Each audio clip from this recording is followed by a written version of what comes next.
Hi everybody, it's Chris again for the third and final part of this video series where I'm teaching you the most useful and essential components of Chinese characters. So let's continue where we left off.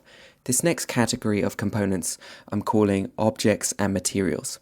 So this one means silk, and it originally came from a picture of pieces of silk. So many of the characters that contain this component are related to silk or were originally made out of silk in ancient China. You'll see it in characters like 结 to tie or to knot, 组 to organize, 围 a fiber, and 织 weave or knit, and so on.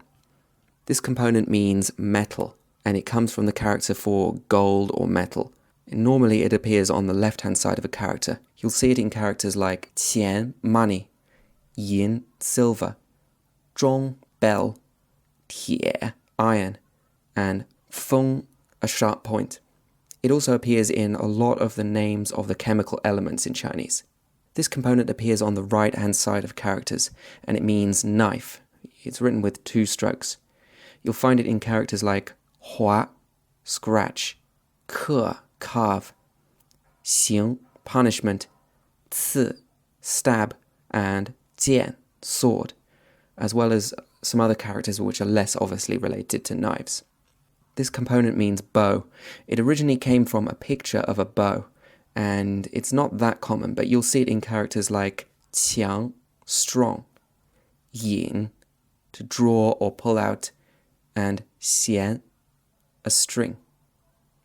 This component is 石, and it's a character on its own, which means rock or stone. As a character component, it means the same thing, and you'll see it in words like 破 smash, and characters like 杵 foundation or base, 硬 hard, 矿 a mine, and 磁 magnetic. This radical means jade or precious stone, and when it's a character on its own, normally it has a little dot in it, as you can see, but when it's a radical, it doesn't have that dot.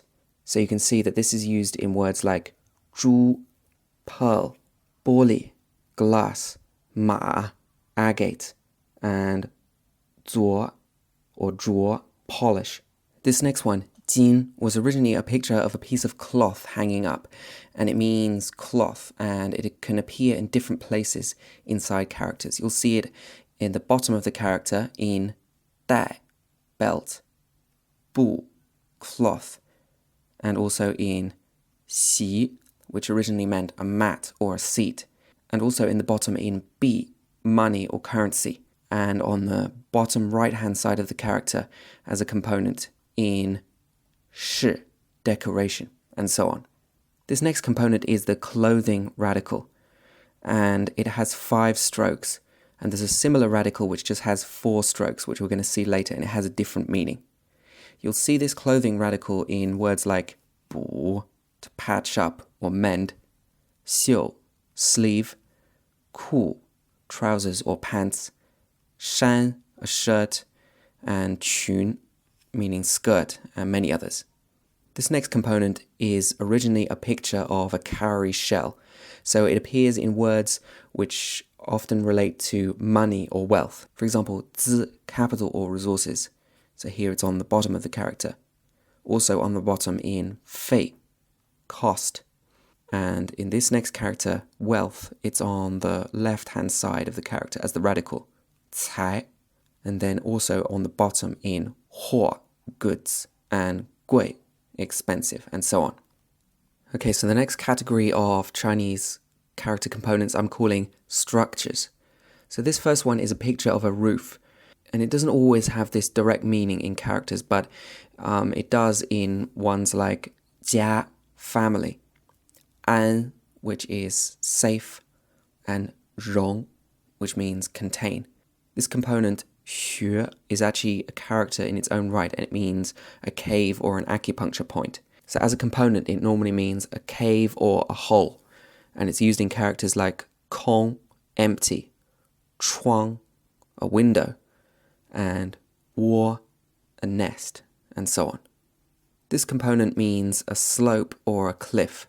You write the line on the top first from left to right, and then the second stroke is from the top sloping down diagonally towards the left.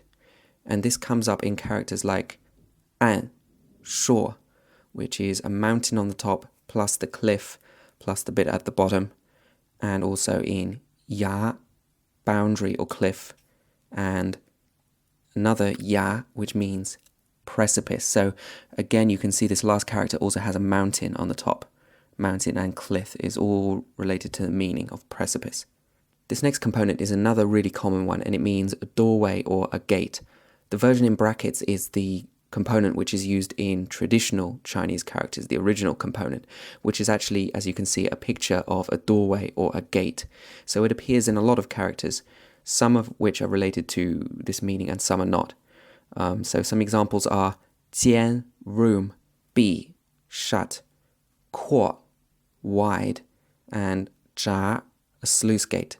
Okay, and then lastly, let's look at some other character components which don't really come into very convenient categories, so I'm just calling them others. This one means a carriage or car, and it originally comes from a picture of a carriage. You can see in brackets, again, this is the traditional Chinese character version of this radical, and you'll see it in all kinds of words to do with vehicles and transport. For example, 军, military, and this is a chariot with a lid on the top. 转 means to turn or to transfer. 输 means to transport. 库 is a warehouse. 轨 means track or rail. And on the bottom of the character in 载 means to carry or to be loaded. So hopefully you can see that it's on the bottom of the character there. This next character component looks a little bit like the cliff I talked about above, but it's got 3 dots on the outside, and this means sick or disease. And it often comes up in all kinds of characters to do with medical things, like 病, sick, 疗, to treat, 急 means an illness or a disease, 疯, crazy, 疼, sore or painful, and so on. Okay, we're getting towards the end now. The rough meaning of this next radical is spirit or ancestor, and it's used in a lot of different characters to do with religion or folk religious culture in ancient China. It's written with 4 strokes, and it looks like another radical, which I've listed here, which is written with 5 strokes, which means clothing, which we just talked about. So you can see that the second one in brackets has an extra stroke, so at the bottom it has 2 dots rather than 1 dot. This radical, which means spirit or ancestor, only has 1 dot at the bottom and 4 strokes, so don't get these two confused. They look very similar. This component appears as the radical on the left-hand side of a character, and you'll see it in 福, blessings or good fortune or happiness, 礼, ceremony, 神, god or spirit, 社, society, which is this spirit radical plus earth, and also in 祖, ancestor, 祝, to express good wishes or wish somebody something, 祥, auspicious, and 祸, misfortune. So it's radicals like this which really give you a window into traditional Chinese society. And this last one is a picture of an ancient wine vessel, 有. So you'll see this radical in a number of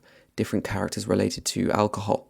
For example, 酒 means alcohol, 醒, to become sober or to wake up, 酸, sour or acid, 醉, drunk, and also in 酿, brew.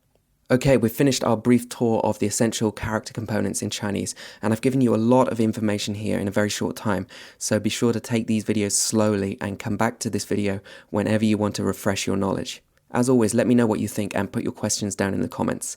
And to find out about my full Chinese courses, if you want to learn more, go to my website, fluentinmandarin.com. And you can also click the link in the video right now to sign up for my newsletter, and you'll get loads of tips, techniques, and strategies to learn Chinese. Keep practicing, and I'll see you again next time. Bye-bye.